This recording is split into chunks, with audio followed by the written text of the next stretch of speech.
Live from the BlizzCon stage at the Anaheim Convention Center, it is the Heroes of the Storm Global Championship Finals for 2017. If you're watching at home, make yourself comfortable because we're in for 2 incredible days of Heroes of the Storm action. And of course, if you're here live and in person, let me hear you, BlizzCon! My name is Kevin Michael Johnson, and it is an honor to be with you here for the next 2 days. I will be your host, of course, and it all began last week when our top 16 teams from around the world went head-to-head at the Blizzard Arena in Burbank, California. Our top 8 emerged, and they are gonna go to war over the next 2 days, and we will crown a champion. Now, let me introduce to you our top 8 teams in the HGC, and let me hear your team. Feel free to scream it out. Up first, Korea's MVP Black. North America's Team Freedom. Out of the EU, Team Dignitas. EU's Team Expert. North America Tempo Storm. From Sweden, Fnatic. Reigning champions of BlizzCon 2016 from Korea, Ballistics. And rounding it all out, North America's Roll20 Esports. I will not be alone to walk you through all the action this weekend, though. Of course, we have our illustrious panel of experts and analysts. At the helm, the gentleman who is basically the kingpin of all things Velcro patches at BlizzCon. He managed to acquire all of them before the show even began. That is James Kylaris Carroll. Happy BlizzCon, my friend. Thank you very much, Kevin. Indeed, I have a whole lot more than just that base 21. Thank you as we get things kicked off here for day number 1. Victory here can only be achieved through determination, sweat, and blood. 8 teams, 8 banners represented here across 3 continents. So South Korea, we have also, of course, North America, and we have Europe. Battling it out here in the top 8 as things go on. To my left-hand side, I am joined by Skimmy. We have also Grubby down at the very end, J-How in the middle. I thought I'd skip you for a moment there as we get things going. Guys, excited for BlizzCon, excited for the top 8? Grubby? It's so nice to finally be here and to see who will take the next World Championship. We've got 8 amazing teams here, and I'm so ready for it, Kylaris.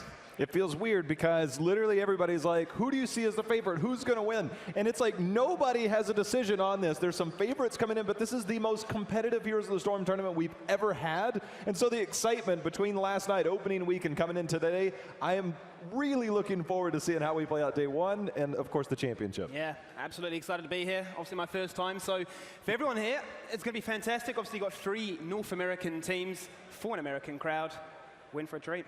It's going to be good. It is going to be good. As they mentioned, those 8 teams are going to be battling things out, and they're playing for a whole lot of money. But, of course, it wasn't an easy task getting here. Let's find out exactly how they did, just in case you missed the first 4 days.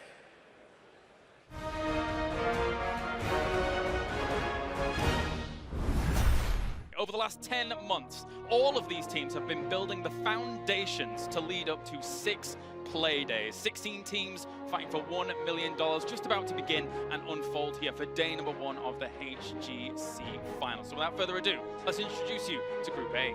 팀들을 상대하게 하면서 딱히 긴장된다, 걱정된다라는 느낌이 없고 그냥 편하게 올라갈 수 있겠다 이런 느낌밖에 없어요. I think this is going to be the 2-0 as more and more carnage is on the board here, J-How. Fresh meat for everybody. It was a series where we saw some flair from this team. We saw the first butcher of the tournament, the first butcher for MVP Black this year. We have a lot of unique strats ready to go, and I think we'll surprise people. A lot of people are looking at this match, Dread, to start things off as the big definer of who's going to take potentially second place in this group. Sonya can win this fight single-handedly. Will Alufu stay alive? No! Tempo Storm take down Ariel and Tassadar. Tempo Storm has always stuck together as a team. They have come back swinging after every single time that they failed, and this time they take out CE, they took out Deadly Kittens, and they get to go to BlizzCon and play in the round of 8. The teams in our group, I think they're pretty weak. We have the easiest group of them all. I think we have North America seed 2 in Freedom, but I think they're the third best team in NA.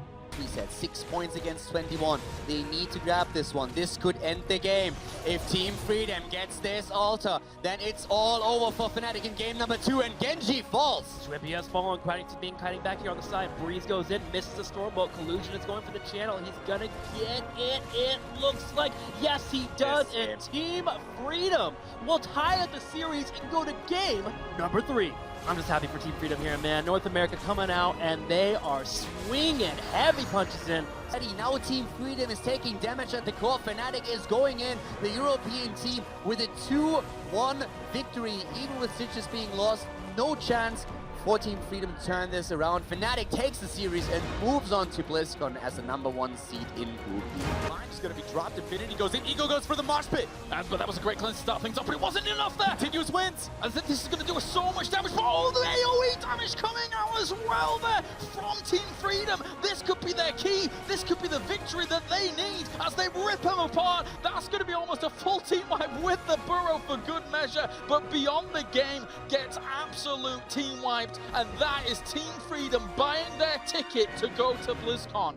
It's Group C, and that C stands for one thing: death. You know, Red Cannon's coming into us thinking, wow, how do we try and topple this this three-man roster from these major regions, which are all so dominant? 50% core, 30, it's dropping more and more. Red Cannons, they have done it. They have come out and got their first win at an international event against the best team in North America.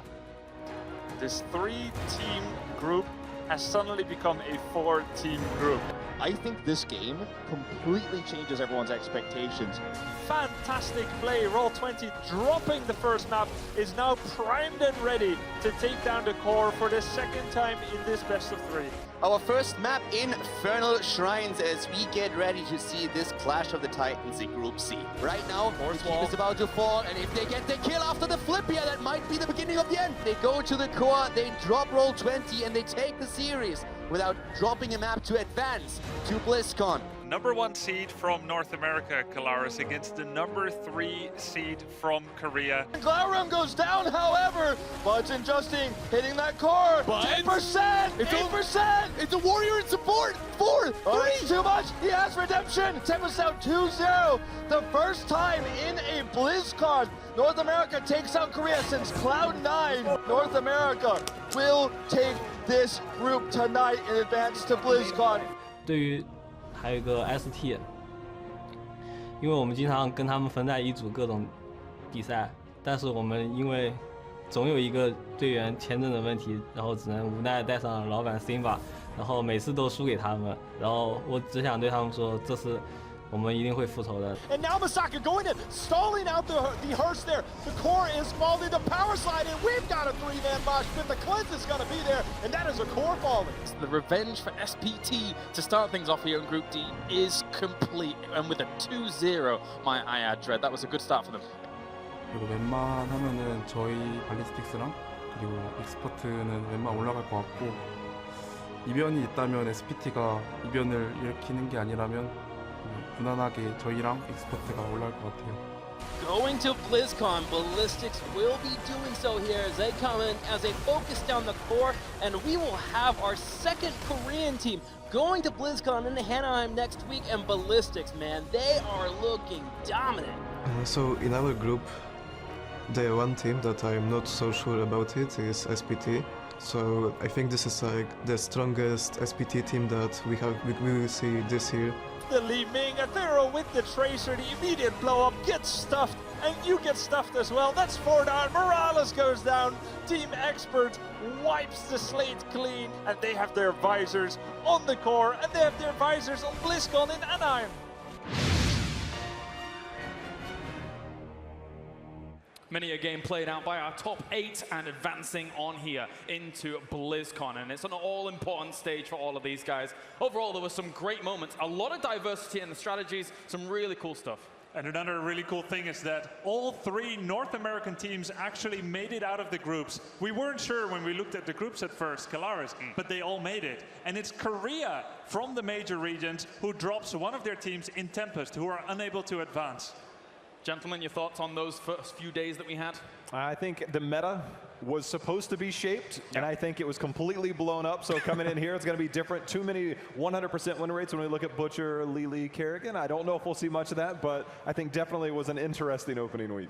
Yeah, I don't think we've seen anything too out of the ordinary so far during the opening week. A lot of this preparation would be for this main event itself. A lot of these teams discussing the fact that they have multiple different strategies in case teams bring something that they're not quite used to. Right, well, let's turn our attention, of course, to one of the big parts of what these teams are here for. The $1 million that is on the line as all of these teams are looking to vie for those top spots. $500,000 on the line for first place. A cool $100,000 each. Not too bad to walk away from. And then, of course, $200,000 for second place, and it tiers down from there. This is one of the biggest prize pools we've ever had in Heroes of the Storm, if not the biggest prize pool we've had in Heroes of the Storm. So this is very, very important for these teams, Jay Howe. Just the stakes up at the top. I mean, that you said $100,000 each to take home. I mean, we've never seen that. And all the players are like, hey, we want that big money. If we're going to win, we want to win big, right? And so there's a lot of pressure when you raise that. Generally, it's like, all right, we kind of got second. It's okay. We still get good money. But this is like life-changing money. So it's a very, very different feel.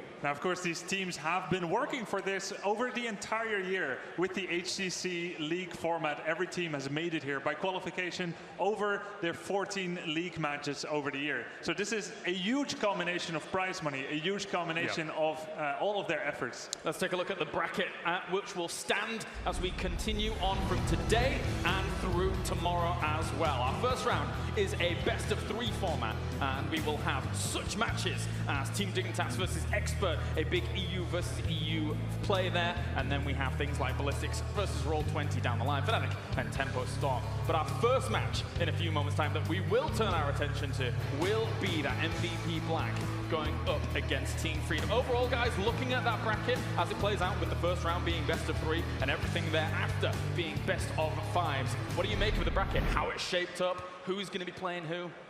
I mean, you see Europe versus Europe in that second round, Seed 2 versus Seed 3. So that looks very exciting indeed. Yeah. But I'm particularly excited for actually Team Freedom against MVP Black and Ballistics versus, of course, Roll20 as well. These two teams in North America probably have the best chances to make it in a best of 3 against their Korean adversaries. It won't be easy, but if they can make it, they're going to make some new history for the North American esports scene here. Skimmy? Yeah, I mean, MVP Black coming in as that hot favorite. They've been out of the contest for quite a while, but they've obviously come back into the front load of things to saying, look, Europe is no longer going to be that #1 region. We want to put ourselves back on the top of the throne, so to speak. So a lot of love in their direction, but Team Freedom, they've been feeling confident going into these ones. Obviously, you can't take too much away from scrims, but it sets the platform for a good series. Schedule is ready, so let's take a look at that as well as we shift our focus for just a moment and get you up to date with exactly how things are going to get run down today.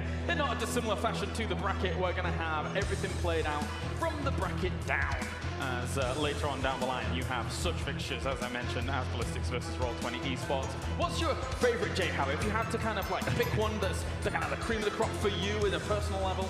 That's a really tough choice. Thanks for putting me on the spot here. No problem. I think I'll go back to breakfast last week. I'm sitting down. Tempo had just won with their Kerrigan drafts. And Fnatic's like, look, if you guys play us in the next stage, please play that against us. Yeah. Well, why didn't you get your wish there? So I really want to see how that series shapes up. Of course, statistics are always exciting for us analysts, but Fnatic doesn't look at that Kerrigan and say, uh-oh, 2-0, right. That's a problem. I'm personally most excited about the one that's coming up right here, MVP Black versus Team Freedom. MVP Black, phenomenal team, 14-0 in league format, 4-0 in the groups here. In fact, their most recent losses are on the 23rd of June, actually the 19th of June, the Eastern Clash, they lost 2 matches, but besides those 2, they haven't lost for pretty much half a year at this moment.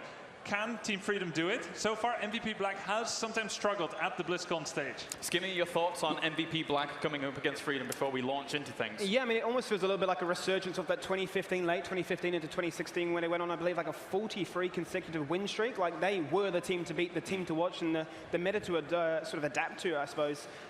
With Noblesse coming in as that coach, once a part of L5, now Ballistics. They've got all the tools there to really set themselves up for this year, being the BlizzCon Championship. Yeah, definitely. Well, of course, that will be our first fixture coming up in a second here. So, of course, it will be Team Freedom going up against MVP Black, where Team Freedom looks to find opportunity here, going up against a former world champion, where most people would feel a diverse and difficult task ahead of them.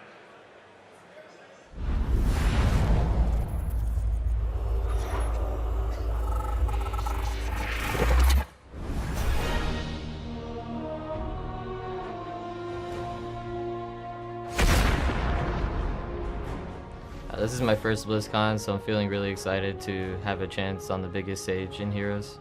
Playing MVP Black in the first round, at first it looks like, you know, the worst possible draw, but actually a best of 3 versus the best team in the tournament is a lot better than a best of 5.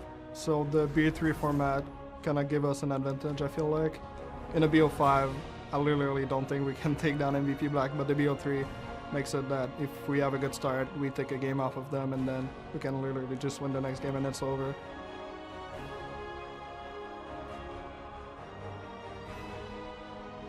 저희 첫 상대가 북미 팀이라서 그들이 홈팀이기 때문에 관중들이 아마 그들을 많이 응원할 것 같은데, 솔직히 저희는 그런 거는 크게 신경 안 쓰고 저희가 할 것만 하기 때문에 관중들은 크게 신경을 안 쓸 것 같아요.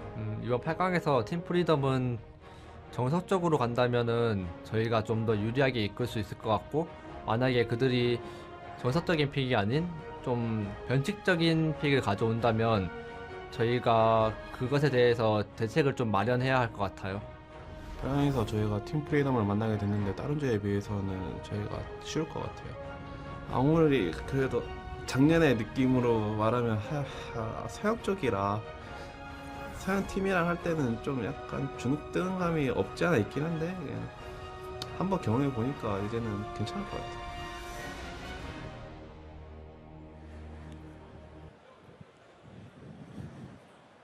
Ladies and gentlemen, let's give a huge BlizzCon welcome to our first matchup of the day. In the red corner, North America's Team Freedom!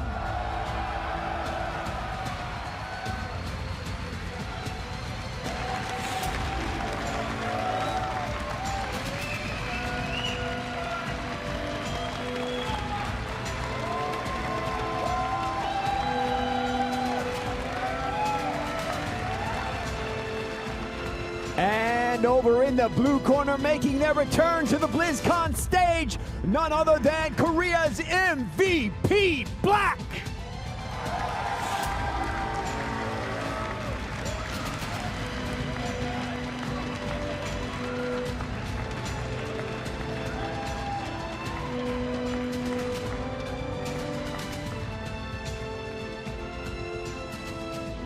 All right, captains, please come center stage and shake hands.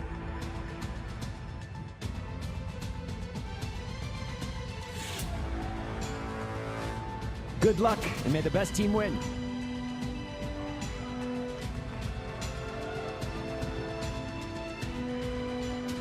One of the most feared teams on the planet here in MVP Black, across multiple years, will now go up against some of North America's finest. Over the span of the last 6 months, we've seen Team Freedom go from strength to strength. They've made it to the top 8, they've made it to BlizzCon here, Grubby, but it is still a daunting task ahead of them. It definitely is. They are 11-3 in the league format, and here at this tournament, Freedom has gone 5-3. They've taken a map from the #1 seed in their group, in Fnatic, but overall, Team Freedom is a team that 70% of the time looks amazing, and the other times, they are still not up to the standard of MVP Black. 4-0 here, 14-0 in the league format. I mean, this is a huge challenge for Team Freedom. And the big thing about that is for MVP Black, going into the opening stages of this tournament, Jay Howe, it almost felt like they were playing with their food. It looked dominant. They said it in their opening interviews that it just was, they didn't respect the people in their group, so to speak. I mean, that might be a little bit harsh, but they go in there and they literally dominate. They knew exactly what they had in front of them. Their group was definitely in favor of them being as dominant as they are. So it was no surprise, and I think it's safe to say that we have not seen their best form yet. Yeah, we haven't actually really seen that true test of what MVP Black have been preparing from the shadows to bring here to the BlizzCon stage. And I think Reset said it best himself. If they try and play a standard, there is no way they can beat us. And that's something that we're obviously going to be jumping into in a second. But how do Team Freedom actually approach this matchup? And the best of 3 series, probably their best chance, given that best of 5. You know, it's a long time to try and compete against the world's best. Yeah. Let's adjust our frame for a moment, of course, as the HGC universe out there across the entire year almost has been cheering for all of these teams rigorously and joining in all of the fun. Let's check in with the global cheer bar that you can contribute to at home as well. You can support your favorite teams, get yourself banners, get yourself skins, everything available to you when it comes to amount, of course. That's all very exciting. And you can cheer for MVP Black right now. You can cheer for Team Freedom right now and show your support for these guys. Because overall, they're going to need it, especially someone like Team Freedom going up against MVP Black, who are some of the best in the world. Yeah, and you know, it's really tough. MVP Black, Sake said it already. If they play us standard, they're going to have a hard time. Paraphrase. And the thing is, Black hasn't really shown anything yet. Their drafts were very standard. And I feel like on the flip side, in order to make it, Team Freedom has had to show a lot more already, Kalaris. Yeah. And we will see that in the draft as we'll break that down for you guys. But they've shown a lot more, so that can be used against them. I think the part that really hit home for me was the fact that they said they want to draft a composition which is really revolving around mobility. And what does mobility really scream at to me? You're seeking opportunity. You're trying to create opportunity out of thin air. If you try and play them in Team Fight and Macro, just a standard lane matchup, they will beat you every single day of the year. We're going to find out what battleground we're going to start this best of 3. And you heard it just before, and it will be MVP Black taking them to Tomb of the Spider Queen, Jay Howe. It's a bit surprising to me that I don't see a BOE ban, and I was talking about this the other night. I think Skimmy and I were sitting around discussing the map picks. We see BOE, Tomb of the Spider Queen, Dragonshire. Those are kind of the top 3 for MVP Black. BOE is their most dominant. Maybe they're wanting to hide something. Tomb of the Spider Queen, I want to put this into perspective because at Eastern Clash, they picked this a lot. And it was the first time they struggled. Grubby actually alluded to that, them dropping a few games. Tomb of the Spider Queen was one where they had trouble on. All right, we're almost ready for the draft as well here between these 2 teams. As they get geared up, they have to be nervous given the situation here in this round of 8 to start things, Grubby, because all of it begins here. It's a single elimination. Best of 3. Things could be potentially volatile. Yes, it's a cutthroat format. Just 2 to 3 games to prove your mettle. But Team Freedom said that they are happy with that format. It gives them a better chance to try and oust such a titanic juggernaut like MVP Black. We're going to be going to Tomb of the Spider Queen. It's the most played battleground of the tournament so far from the BlizzCon opening week. And it's a battleground that MVP Black has picked now. They haven't picked it yet in the group stage because they really haven't played that many games. All right, time to get into this. The first best of 3 here at BlizzCon in the round of 8. MVP Black goes up against Team Freedom as we begin the draft. I will say this, is that if you're afraid of a team cheesing you, it's actually very difficult to get away with different types of cheese, because the bigger battlegrounds, you have different things of doing that, as we see a Morales ban coming out. But I think that might be the safe option in terms of battleground choice. MVP Black obviously feels confident on this. They're going to minimize the risk by going in here with the Tassadar pick, or Tassadar ban. Interesting thing, in their first series of the tournament, MVP Black first drafted Morales twice in a row. And now we see that ban. Is this an echo of what MVP Black would want to do, or did Team Freedom get baited to remove a pick that really doesn't matter to Black? I mean, this is safe, this is standard. If you do bait out that Morales, you're typically speaking going to go for the Oriole. Great on this map for the rotations. We've seen Dansky quite comfortable on that Valis, so a definite pairing that you can go for when you go for the Oriole. You've still got the likes of, you know, even Lunara for that poison damage. But given how MVP Black have opened this one, they're not going to reveal too much. They've got that reliable stun engage, and they've got that wave clear through Rhaegar. The big thing about this is they like to run double support. Nasmus is their Ariel player most of the time. They also like to run Lucio with this composition. And when we first saw Lucio at the Western Clash, the first tournament we ever got to saw Lucio, this was the battleground. All the professional teams are playing. You got a lot of wall ride opportunities, a lot of ways to take advantage of both those, especially Ariel. I just wonder if they're willing to commit to it this early. ETC comes out, matching Warrior for Warrior. Murden and Greymane as well. No Lucio yet. Team Freedom in their 8 opening games have played Lucio in 6 out of those 8.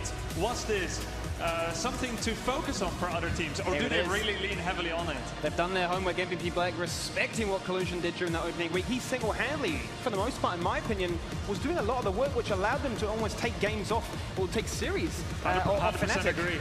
The one thing that Lucio tends to do, it's kind of a counter towards a Malthael. Tormented Souls goes in, you drop the beat, really makes things happen. And we've seen a lot of Malthael play in the second phase. Rich started to peel off of that a little bit towards the end, but it's still a go-to hero for him. One that he can dominate team fights on. It's something that on Tomb of the Spider Queen he absolutely loves to play historically. So we'll see if we see that route now for MVP Black. I actually really like this Cassia ban as well. We've seen a fair bit of Cassia this opening week as well. The charge strikes, the talent at level 1, obviously. A lot of AoE spread damage, not to mention you are then going to nullify a lot of that auto attack spread itself. So they are suggesting that Team Freedom really want to clump up. They want to stick around Oriel's heal and be that battering ram to try and get through MVP Black's squad. This is where the curtain drops for MVP Black's draft. It's looking just like an echo of their group stage games where they really aren't showing that much yet. Is this just how they like to draft every time, or are they continuing to hide things? Ana played twice so far in the group stage by MVP Black. Of course, both were a win. They haven't lost yet. And they're combining it with Li Ming. The best thing about this, so Sake is generally the Rhaegar player, Kyocha plays Ana. They've been going into a lot of the double support. You get good wave clear with Rhaegar, you can play it safe. And the whole thing about this, going into the double support with Li Ming, they now are able to flex Rich's hero. It could be melee. We anticipate it to be melee. But now they put the onus of the draft on Freedom, because if they don't have something to deal with the potential Malthael, you'll see something else. And Rich's hero is always the single biggest threat in a team fight. This guy is a living legend in our game who came back from retirement to come out. He's like, I'm playing again and I'm dominating. Yeah, he's one of the best players in the world, and Team Freedom now has a big problem. They have to either deal with Sonya or Malthael, both of whom are absolutely terrifying with that nano boost of Ana. Team Freedom, I feel like, has been driven into a corner in this draft. Yeah, I was going to say, the Ana and Li Ming, for me, both really reliable counters towards that ETC. We saw Kyocha last week when he was going up against the Muradin. Wasn't even scared of the Muradin. I don't have any mobility on Ana, not a problem in the world. But Team Freedom now are going to look in that Malthael and the Ufa, so they are going to try and respond in that's one way to make fashion. sure. That's one way to make sure Rich can't pick Malthael. So we might see the Sonya, but I wouldn't be surprised if we might see another ranged here potentially coming out. Maybe Rich flexes over to that. I think the Sonya, of course, is a very safe, logical approach. Sure, to it, she's probably the most obvious. What else could be coming out here? Maybe Dahaka potentially. I think the reason I like Ufa so much is probably just the fact that they realize that, okay, there's a lot of interrupt potential by MVP Black. We have to commit to this team fight. We need that Divine Shield. We need that cleanse. We need some way to find value with this ETC or the Malthael, because they're going to be running in, popping those ultimates. They need to find some value. One thing that'll be particularly interesting is when Malthael uses Tormented Souls, getting that Divine Shield, because Ana has something, oh, by the way, that says you can't heal when she drops that grenade on you. So you got to make sure you get in there, you're able to get the D-Shield. I think that's why they picked up the Uther, to make sure and get value out of that Malthael when he does go in, to make sure you don't have to deal with that anti-heal from Ana. Now, again, the particularly interesting thing here, what will Rich be on? It's a big question. We're going to see it in just a few seconds. Team Freedom has a lot of all-in potential with Malthael and Greymane and the Divine Shield, and Black will answer with Ragnaros. That's a good start for me to this tournament, I'll tell you that. Ragnaros coming in at the very end. Not the most common of picks nowadays in the meta. The Chinese region feels like Ragnaros is first pick material on Tomb of the Spider Queen. Now coming in last spot. We didn't expect it. We think of something like Sonya or Dahaka. Rich hasn't really shown Ragnaros that much yet, but he does a great job at defending early objective pushes from the opponent, and that makes him a fantastic choice to supplement Ana, who has a little bit less wave clear. The biggest thing about this is that at mid-season Brawl, I think early on, we saw Ragnaros' winner is like 2-7. Everybody's like, all right, we're done playing this hero. We're tired of losing. He lacks mobility. You get a little bit of movement speed off of his E, but that's about it. I'd love to see Team Freedom, if they're going to try and take control of this game, we might see a 3-2 split with the Rhaegar, but if they're going to take control, they're going to have to focus on Ragnaros here to try and get these early picks to get control of the battleground. I think the thing for me, Jay, when I'm staring at that Team Freedom squad, is there's a lot of early game emphasis, right? They are looking for kills, they are looking for aggression, they're looking for the wave clear. They want to be the ones playing proactive and forcing MVP to be reactive, which is a situation they're not too familiar with, right? So if Team Freedom can get that initial few first hand-ins, can reach level 10 first, maybe get a pick or two there, it sets themselves up quite nice, and that could potentially get into the heads of MVP. It will slow the game down as well, potentially. Team Freedom, MVP Black, I think, feels that if the game goes longer, they force out more mistakes from their opponents, which they believe they're probably mechanically superior to. I agree. I actually want to go back to Skimmy's point. I think it's a really good point in the sense that we have a lot of guys that are new to this stage. They are going to be feeling the nerves, and sometimes the best way, it's you try and get that first kill out of the way, calm the nerves down. I just hope they're not tentative. I think that's going to be a very good approach. If they're aggressive, I want to see that happen. Well, of course, make sure to continue voting, as you could see it ticking away there while the draft was going on. Are you for MVP Black, or are you for Team Freedom here in this best of 3? We're ready to go over to our commentary team as we bring you the first series here of the round of 8 for the HGC 2017 finals. The entire year has been building to this moment. BlizzCon 2017, Caldor, what was your favorite moment so far? Favorite moment was definitely how we saw the group stages shape up and how we now have the bracket. Every player was so invested into seeing which team they have to face and preparing for them right now. So all of that accumulating now in the first day where we have the round of 8 is going to be awesome. Well, we're ready to go here. Let's go ahead and go into game number 1. Tuma Spider Queen as Team Freedom is against the wall trying to take on MVP Black. Now, Caldor, we've been waiting months, almost a year for this entire moment. Team Freedom North America making a top 8, surprising mini here, and they have a hard matchup for day number 1. Yeah, and you have no idea how terrified I am that Rich actually picks Lava Wave on Ragnaros. If he does, I will pinch his beautiful cheeks. Let's go ahead and move into it. Ladies and gentlemen, to the left side of the map, we have Kyoja on Ana, Reset on Liming, Rich on Ragnaros, Saka on Rega, Tist on Meridian. Ladies and gentlemen, give it up for MVP Black!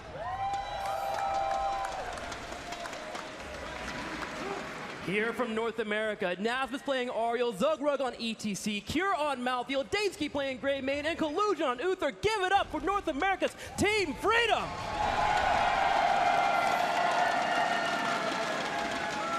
And just like that, the tournament is underway, Caldor. The one thing that really stood out to me in the interview that we had from MVP Black is that from the get-go, they knew, of course, that the crowd would be hyped for the North American teams, and they have to go through this now. Of course, the spray spam is already on, and we have 2 amazing drafts for the 2 teams for our first map here. That we do. Team Freedom going to late game strength here with Maltfield and Greymane. Decent early game 2 with some kill potential because of that Greymane. Zugrug moves in for a palace ride, already on top of Tist.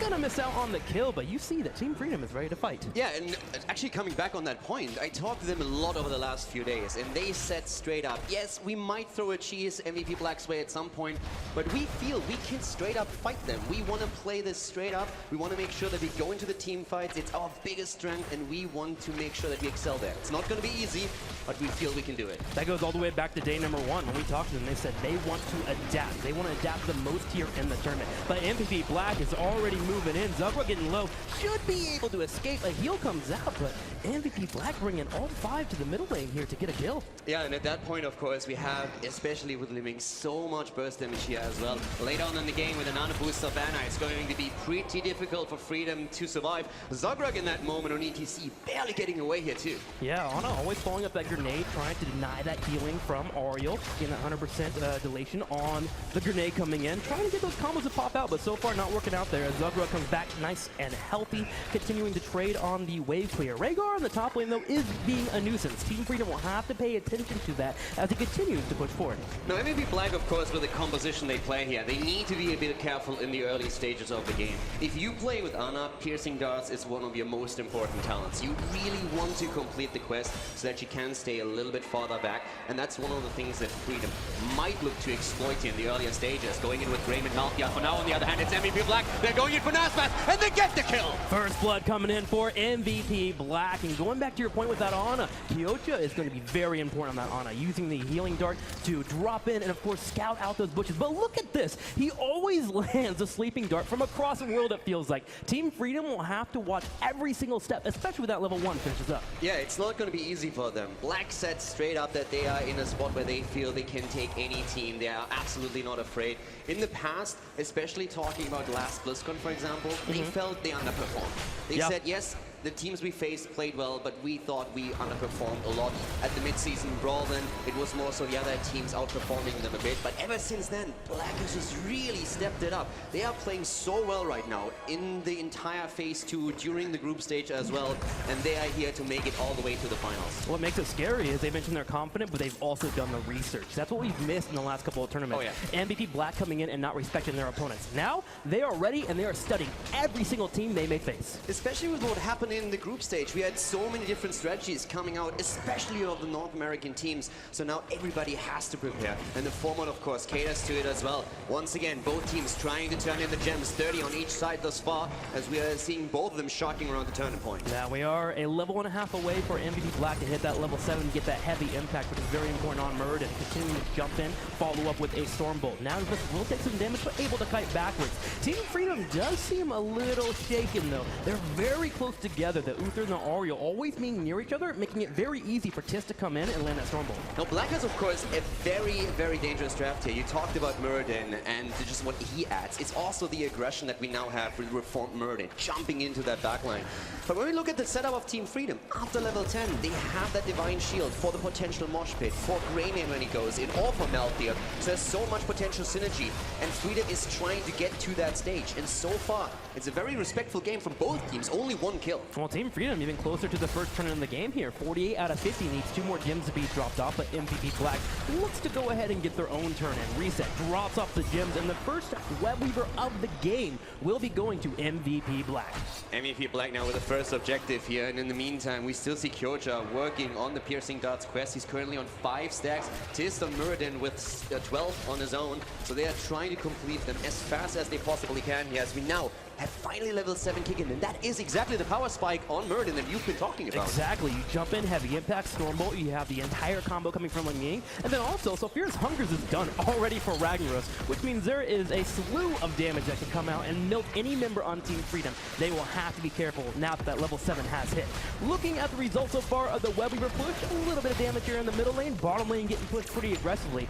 Top lane does get dealt with from Team Freedom, but they're going to have to rotate down soon. It's all about how much can Black get out of this, and they're trying to go for Zogrog. Reset, here comes the Storm Bolt, and that's kill number 2. MVP Black takes down ETC, and they want Q as well. Reset once more, he's going in here, misses out on the missiles. We'll have to back on up, but they are behind a fort here. They may be a little bit too aggressive. Need to turn around and take down this fort. And here's the issue, Team Freedom has to give it away. If that fort goes down and Rich is able to use Molten Core, that puts him in a station where they can continue to get more kills. That was actually a really cool move by them. After they eliminated ETC, they knew that Uther was still up at the top lane, so they invaded with everything they had behind the fort as the Web Weaver still pushed. So Freedom couldn't actually use the fort and try to defend against the Web Weaver, and that netted MVP Black an entire fort, and now they are a level ahead. So that was really calculated and well done. It's always a bit of a risk diving behind a fort, but if you know that your opponent is only present with 3 heroes and you have 5 that you can throw into the battle, it's always a good choice to make. Scary moment here for North America. Team Freedom being a full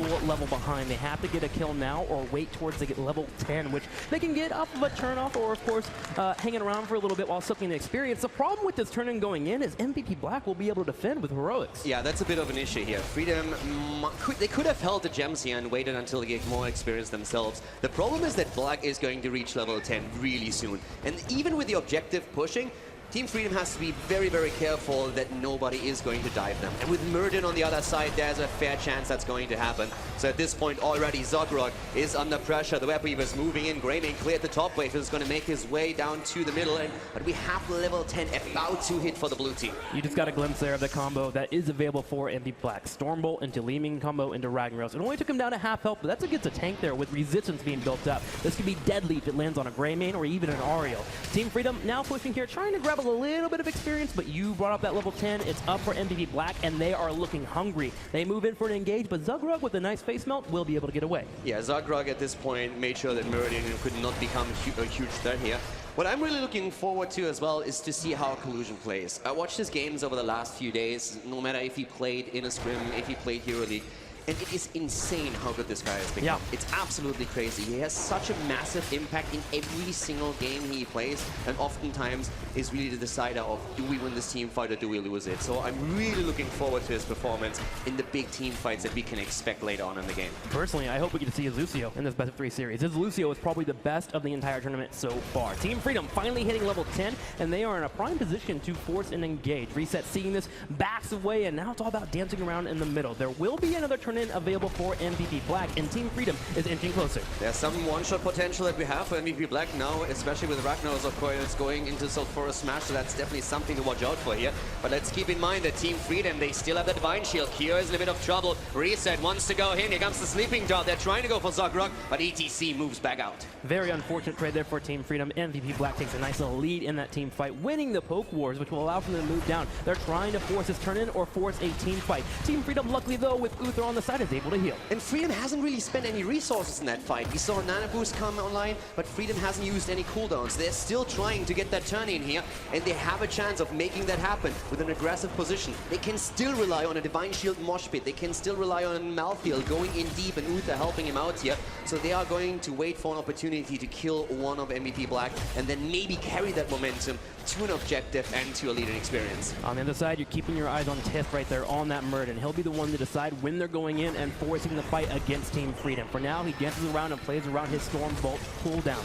Watching the bushes on the right side, but Zogrog is wanting to fight. You can really sniff it out here. He jumps in for it, goes in for the power slide, and Kier will get some harassment in. And Zogrog is always careful. He knows that Tist is waiting for an opportunity to isolate him and take him down. And he is actually in a bit of an exposed position there. If Sulphurous Smash comes down and Li Ming lands a combo, then ETC can be blown up quite quickly. That is, of course, where once again Collusion on Uther comes into play. He needs to be ready if that happens, and needs to use that Divine Shield, which would give also ETC an opportunity for the Mosh Pit. We have also Aegis, of course, which is even preferred over the Divine Shield, since with the Divine Shield you can go deep and can open up opportunities to win the team fight yourself. But at this point, both of the teams, I mean, they are really playing cautious here. That they are. The power slide has been used from Zogrug that will force Team Freedom to pull away. MVP Black going for the turn-in on side, and Rich will be able to drop off his gems. A total of 2 turn-ins here for MVP Black, and they're moving in for Forts next. Especially since they are about to hit level 13, it's a huge advantage they have over Team Freedom. It's only a level in experience lead, but it's really the talent that matters the most. And Team Freedom is going to try and defend here as much as they can, but once 13 is hit, and it's a perfect timing for MVP Black, they are going to become aggressive, and that's exactly what they're doing right now. Once again aiming for ETC here. Reset with the combo, but it doesn't hit, and Zogrug is about to walk away. Nice jukes from the North American player.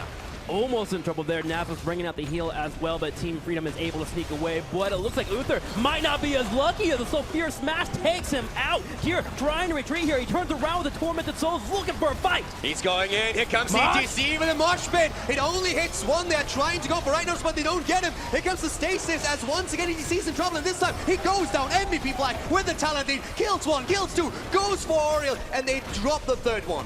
MVP Black with a total of 5 kills so far in this match, turns around and looks at the 4, and they will easily take it away here in the middle lane. Team Freedom starting to fall further and further behind, losing out a few gems also in that team fight. Not having Uther available in that fight with Divine Shield was a huge problem, but it comes back to that one-shot potential that MVP Black now has. Uther had no chance. His stun lock just completely obliterated him, and he had no opportunity to Divine Shield himself. And when Malthael then tried to go into battle, he just had no one to really back him up there. And that was a massive problem for Team Freedom, as they are now attempting to get level 13 so they have a fighting chance in those team fights. And it doesn't stop. MVP Black has another turn-in available. They're about 10 gems off, but they're able to get that pretty darn easily, especially in the lanes pushing back towards them. Team Freedom is getting to a point here where they have to win a team fight soon, or they're going to be too far behind. Now here's a good point though. Freedom was able to turn in a lot of the gems before the fight happened, so they haven't really lost too much. They are still in a position where they can get the second objective for themselves, and MVP Black is an entire level off before they hit level 16 talents.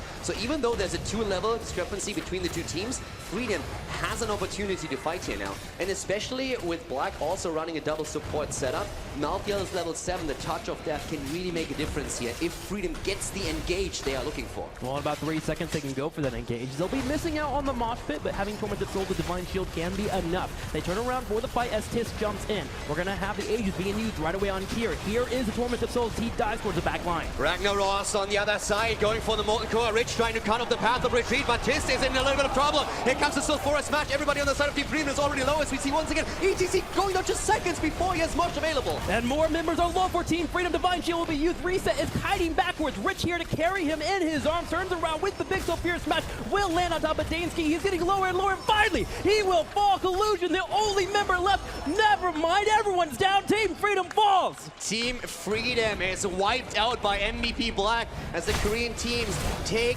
one after another. Here the fight once again. Cure early on in trouble. Mosh Pit not ready. Has to pop Torment Souls. The Molten Core in the back covering everyone, and all of a sudden Team Freedom has no way to escape. Sulfura smash hitting 3, and then it's ETC to fall first.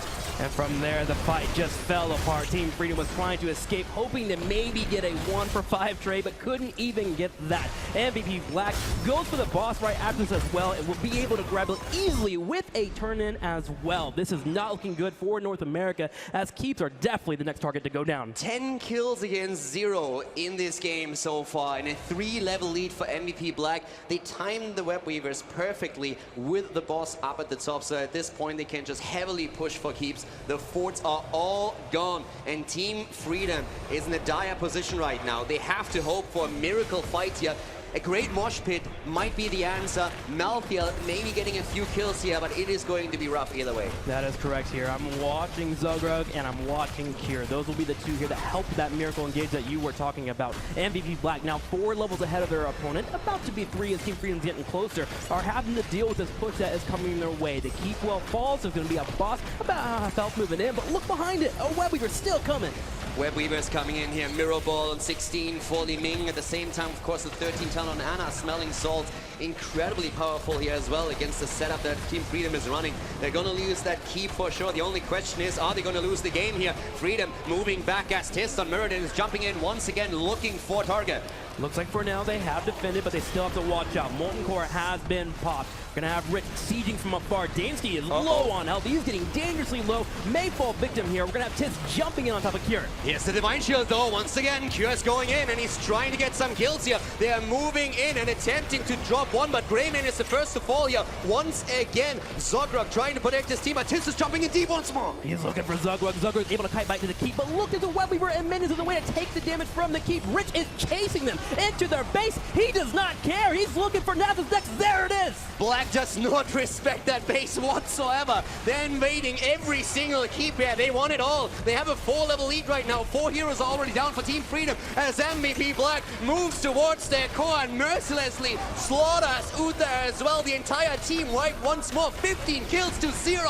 15 to 0, and the core is falling. 20% down to 10. No one up here for defense. Team Freedom will fall to MVP Black as they go up in the series 1-0. An absolute brutal game here. MVP Black with a 5-level lead, taking down Team Freedom. And the game plan for Team Freedom just not working out here. MVP Black using every little opportunity they had to get a kill and then carried the momentum to the next team fight, to the next objective, and just never let up, never gave Team Freedom a fighting chance. Team Freedom was hoping to match mechanics against MVP Black, but as we talked to our North American fans here, they were clamoring for some cheese. Maybe that is the time for it to come out. Let's go over to our analyst desk and see what they thought about game number 1. A brutal assault there from MVP Black in their first game on the stage, because they are here and they mean business. Very, very powerful start by MVP Black. Skimmy, there was very few mistakes there by the South Korean team. Yeah, I mean, for me personally, it just kind of felt like MVP Black. Another day at the office. We're here to play Heroes of the Storm. We're here to show you how it is done. And Team Freedom, you discussed the cheese, you discussed the different strats. What do they have? That was savage. That sign wasn't far off the mark for that first game. I feel like I know that guy. Yeah? Anyway, that was really scary by Black. I'm still shaking. 5-level lead, not how you want to debut your first BlizzCon match ever. A 5-level deficit, that is, for Team Freedom. And the combined power of Ragnaros with his Molten Core and with his defensive position, with a very safe play from Rich, and then Ana's Sleep Darts. Ana's Sleep Darts are never easier to hit than when something is coming right at you. A warrior like ETC, I mean, Black was able to save so much time, buy so much time, get those turn-ins, and then play for the late game. And that nano-boosted Li Ming does so much. Right, the biggest thing about that, and it was what Skimmer was talking about, is trying to be aggressive early. And when we saw the draft, we see the Rhaegar there. A lot of times Ragnaros is the solo laner, right? Well, we see the kind of shift there. Rhaegar helped it. You got the support there. You've got the wave clear. And so then it kind of drew Team Freedom down to a different game. And I think they really needed to disrupt the rotation between top mid and try and get some early picks. They had the ETC into the stun, the multiple stuns between Uther, Ariel potentially there. I just feel like they didn't understand the early game they had to win, especially pre-level 7. Well, as quick as game 1 wrapped up, we'll be moving on to game 2 here in a second. But before we do that, of course, a word from our sponsors.